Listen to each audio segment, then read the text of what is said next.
the day Marcus Kane walked into my bakery, was the day I learned that the universe has a very cruel sense of humor.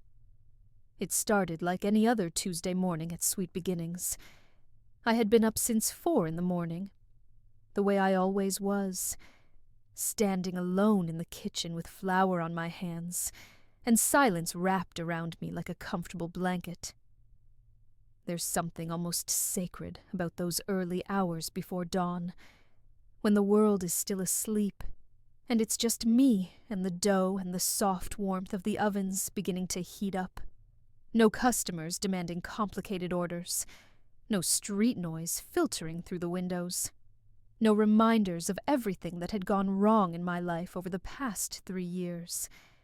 Just the simple, honest work of transforming flour and butter and sugar into something that would make strangers smile.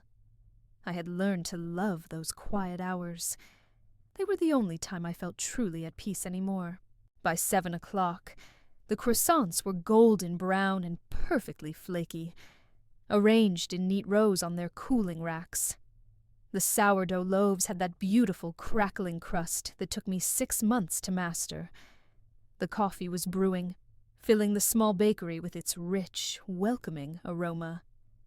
I unlocked the front door, flipped the hand-painted sign from closed to open, and took my usual position behind the display counter, ready to greet the morning rush of regulars who had become something like family to me over the past 2 years.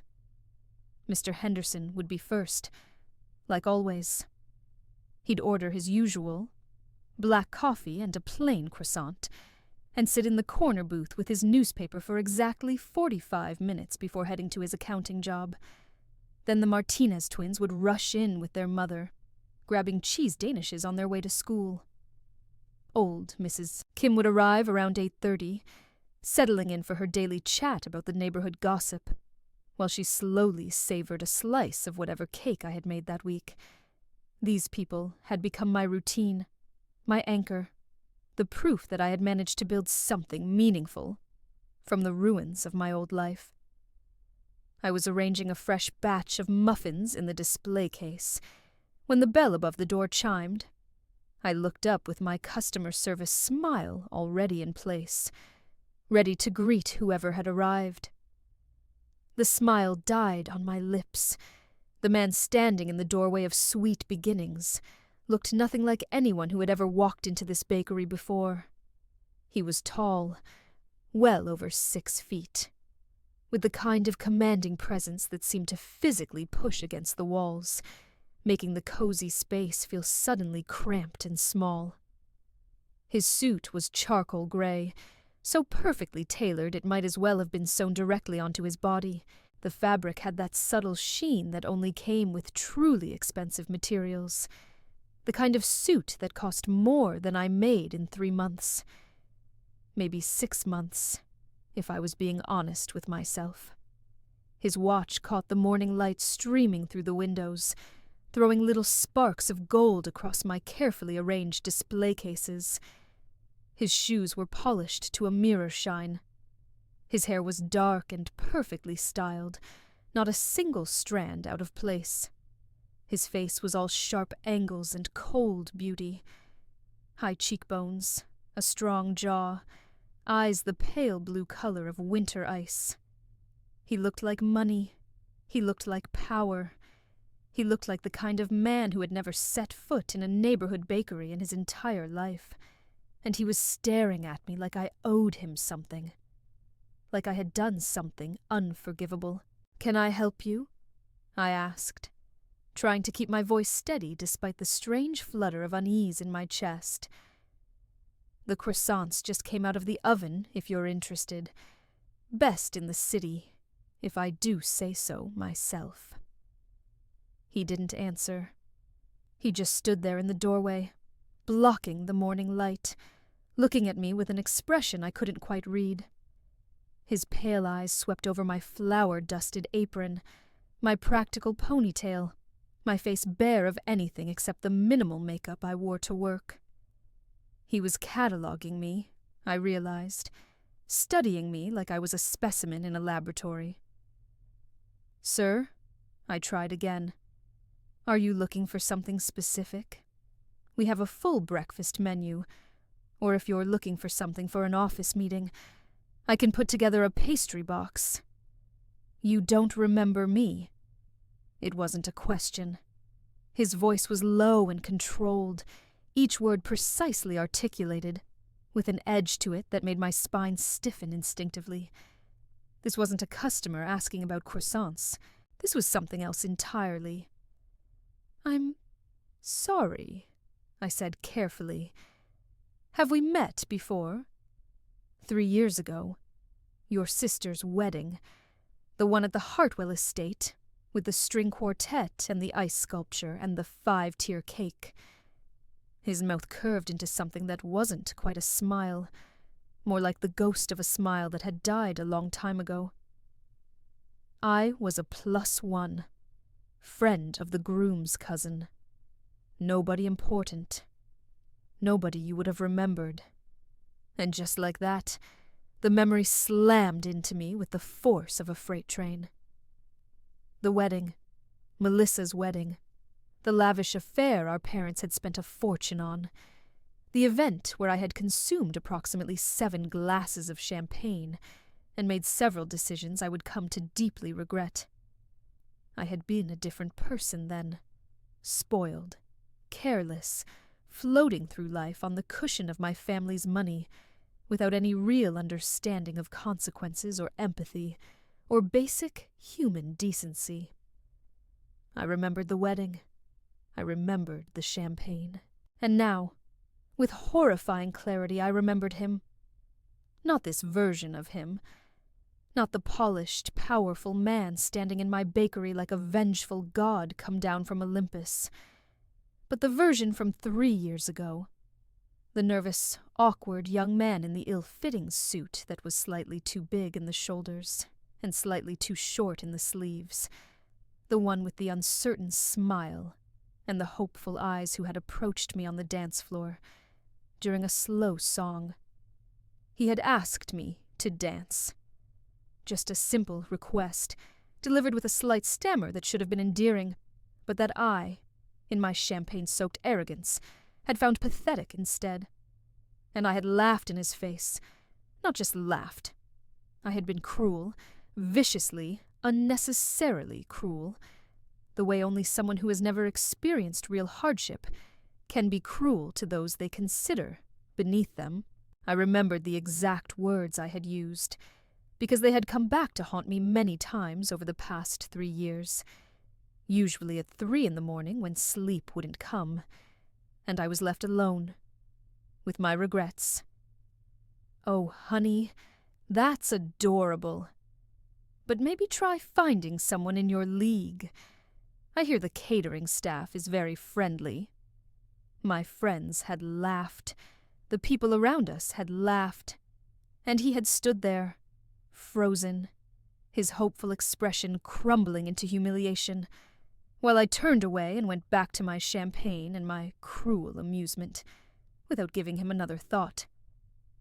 I had forgotten him within hours. Just another forgettable moment in a life full of privilege and carelessness. But he hadn't forgotten me. Oh my God, I breathed, the blood draining from my face so fast I felt dizzy. You were? The loser in the cheap suit. Yes. His voice was ice. Pure, frozen ice, without a single trace of warmth. The one you told to go find someone in his league, while your friends laughed. The one you suggested might have better luck with the catering staff. The one you dismissed like he was less than nothing, not even worthy of basic human courtesy. I'm so sorry, I started, the words tumbling out in a desperate rush.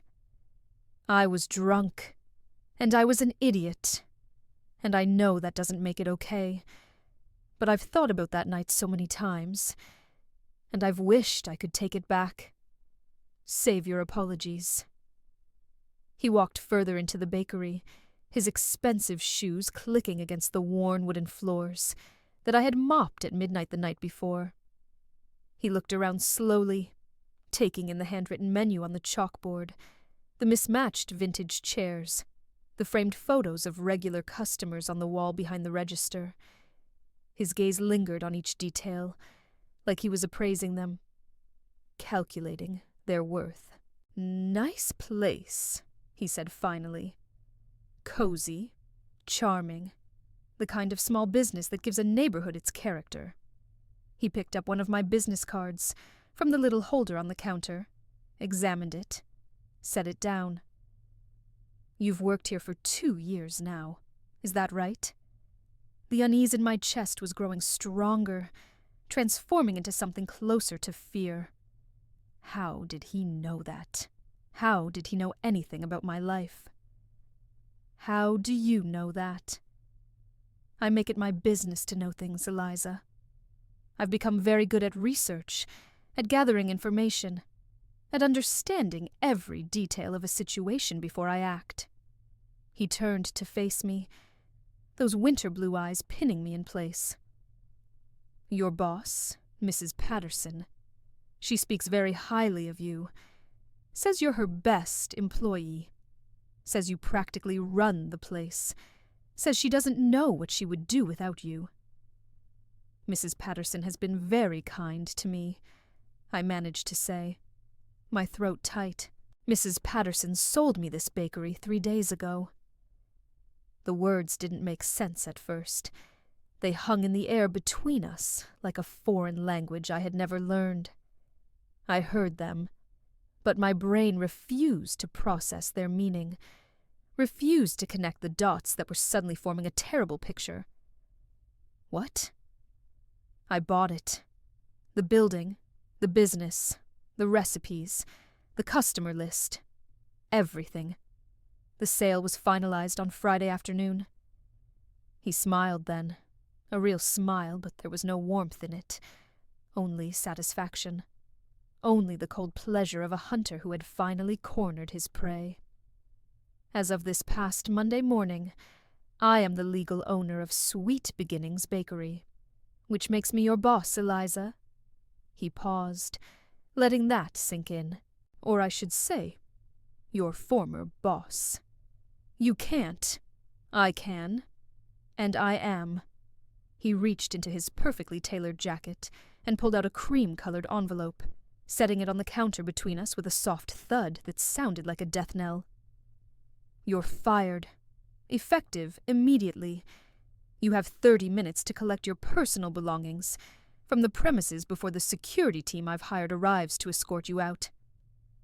I stared at the envelope, at him, at the careful, calculated destruction of everything I had spent 2 years building, everything I had clung to when every other part of my life had fallen apart. "You bought an entire bakery," I said slowly, my voice sounding strange and distant in my own ears. "Just to fire me? I bought an entire bakery to look you in the eye while I fired you." His voice was cold, so cold it seemed to lower the temperature of the room by several degrees. "I wanted you to know exactly why this is happening. I wanted you to understand that this isn't random, isn't bad luck, isn't the universe being cruel. This is consequence. This is cause and effect. This is you, finally, after 3 years, experiencing what it feels like to be dismissed, to be discarded, to be told that you don't matter." He leaned forward slightly, his eyes never leaving mine. "I've waited 3 years for this moment, Eliza. 3 years of building my company, making my fortune, becoming someone you could never mock or dismiss or look down upon. And now here we are, in the little bakery where you've been hiding from your own fall from grace. How does it feel?" I should have been angry. Part of me was angry. A small, distant part that remembered I had dignity and self-respect, and the right to defend myself. But that part was drowning under the weight of everything else. The shame of remembering what I had done, the fear of losing my job, and beneath all of that, the crushing realization that this was the final blow in a series of blows that had been falling for 3 years straight. "Open the envelope," Marcus said, his voice cutting through my spiraling thoughts. "Read the terms. You'll find I'm being more than generous with the severance package. More than you deserve, certainly." My hands were shaking as I picked up the envelope. I could feel the weight of expensive paper inside, the kind of stationery that cost more per sheet than I spent on groceries in a week. I should have opened it. I should have read the terms, signed whatever needed to be signed, and walked out of this bakery with some shred of my dignity intact. But my hands were shaking too badly, and the tears were already coming. Because this job wasn't just a job. It was my lifeline. It was the rope I had been clinging to for 2 years while everything around me collapsed. The single stable thing in a world that had been crumbling since 6 months after that fateful wedding. My father's business had gone bankrupt. Not just a rough patch, not just some temporary setback. Complete and total bankruptcy. The kind that makes the news and ruins families and sends people to prison. My father had managed to avoid criminal charges, barely, but everything else was gone. The house in the suburbs where I had grown up, the vacation home in the Hamptons, the cars, the jewelry, the artwork, the investment accounts that were supposed to fund my future. All of it, gone overnight. And that wasn't even the worst part. My fiancé, Bradley, the man I had been planning to marry, the man who had promised to love me for richer or poorer. He had disappeared within weeks of the bankruptcy announcement. Turns out he had been in love with my family's money, not with me. Turns out, for richer or poorer, had been conditional, contingent on the richer part never actually being tested. I had gone from having everything to having nothing in the span of a few months. No money, no home, no fiancé, no family support, because my parents were too consumed by their own crisis to help me navigate mine. No skills, because I had never needed to work a day in my life. No plan, because I had never imagined needing one. Mrs. Patterson had hired me when I had nothing to offer, except desperation. I had walked into this bakery with no experience, no references, no idea how to do anything useful, and she had looked at me with kind eyes and said, "Everyone deserves a second chance, dear. Let me teach you." She had taught me to bake bread and roll croissants and frost cakes. She had taught me to open the shop and balance the register and handle difficult customers with grace. She had taught me that work could be meaningful, that creating something with your hands could heal wounds that money never touched.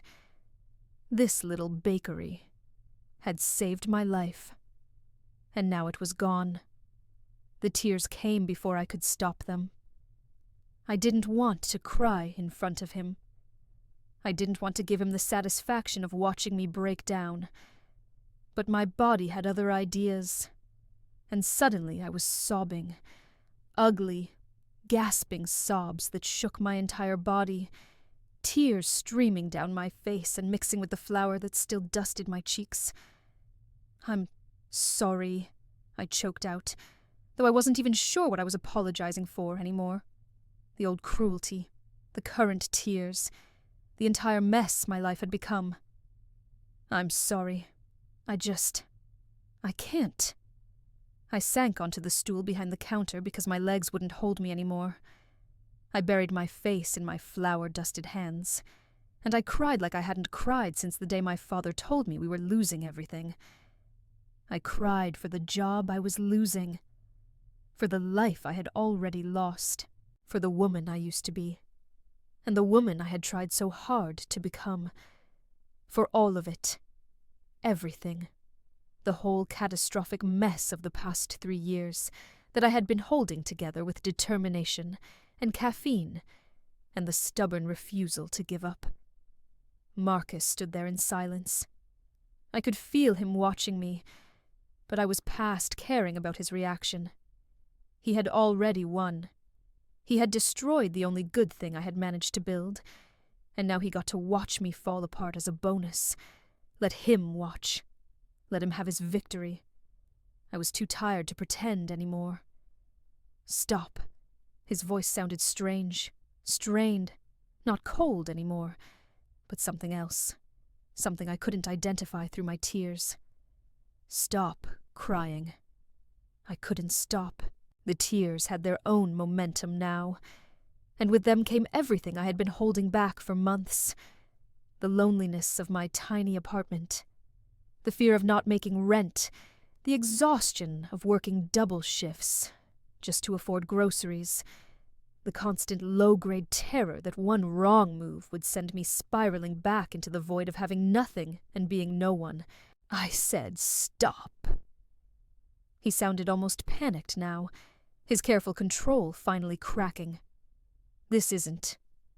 You're supposed to be angry. You're supposed to fight back. You're supposed to tell me to go to hell and storm out with your head held high. You're not supposed to. Not supposed to what? I looked up at him through my tears, and something in my expression made him take a physical step backward. Not supposed to have feelings? Not supposed to be a real person with a real life that you just destroyed for your petty revenge? I'm sorry I'm not performing my devastation the way you planned it, but I don't exactly have a script for this situation. My voice broke on the last word, but I forced myself to keep going. I know what I did to you was horrible. I know that, and I'm sorry. And I've been sorry ever since I sobered up the next morning and remembered the look on your face. But I couldn't find you to apologize, because I didn't even know your name. And then my life fell apart. And I had bigger things to worry about than tracking down someone I'd been cruel to at a wedding, because I was too busy trying to survive. Marcus was staring at me like I had suddenly grown a second head, like I had transformed into something he had never seen before and didn't know how to categorize. "Your life fell apart," he repeated slowly. "You didn't know?" I laughed bitterly, wiping my face with my apron. "Of course you didn't. You were too busy planning your grand revenge to actually find out anything about who I am now. My father's company went bankrupt 6 months after that wedding. Lost everything. The house, the cars, the trust fund, my entire future. My fiancé left me because apparently he was in love with my family's money, not with me. I've been working here for 2 years because Mrs. Patterson was the only person in this entire city willing to give me a chance when I had nothing. She taught me everything. She believed in me when no one else did. I stood up, steadier now, the tears subsiding into a dull exhaustion. "So, congratulations, Marcus. Your revenge is complete. You've successfully destroyed a woman who was already barely hanging on. I hope it was everything you dreamed it would be." I started to untie my apron, ready to collect my things and walk out of the only place that had felt like home in years, ready to figure out how to survive another catastrophe when I was already running on empty. But his voice stopped me. "Wait." I didn't turn around. "Why? You fired me. We're done here. Let me get my things so I can be gone before your security arrives." I said, "Wait." He moved quickly, coming around the counter until he was standing in front of me, blocking my path. Up close, I could see that his perfect composure had cracked. There was something in his eyes that looked almost like guilt, almost like horror at what he had done. I didn't know any of that. About your father, about your fiancé, about any of it. Would it have mattered if you did? He opened his mouth, closed it. For the first time since he walked in, he looked genuinely uncertain. I don't know," he admitted finally, the words seeming to cost him something. Maybe not. I spent 3 years building this fantasy of revenge against the beautiful, privileged woman who made me feel like nothing. I didn't account for the possibility that she might have become someone else entirely. People change. Some of us, anyway. I finally met his eyes, too tired to look away. I'm not proud of who I was at that wedding. I think about it sometimes, late at night. All the people I probably hurt when I was too comfortable and careless to think about anyone but myself. You're just the one who found me. We stood there in silence for a long moment. The morning light was streaming through the bakery windows, painting everything in shades of gold. The smell of fresh croissants filled the air, sweet and buttery and completely at odds with the tension between us. Then abruptly, Marcus picked up the envelope from the counter and tore it in half. I stared at him. "What are you doing?"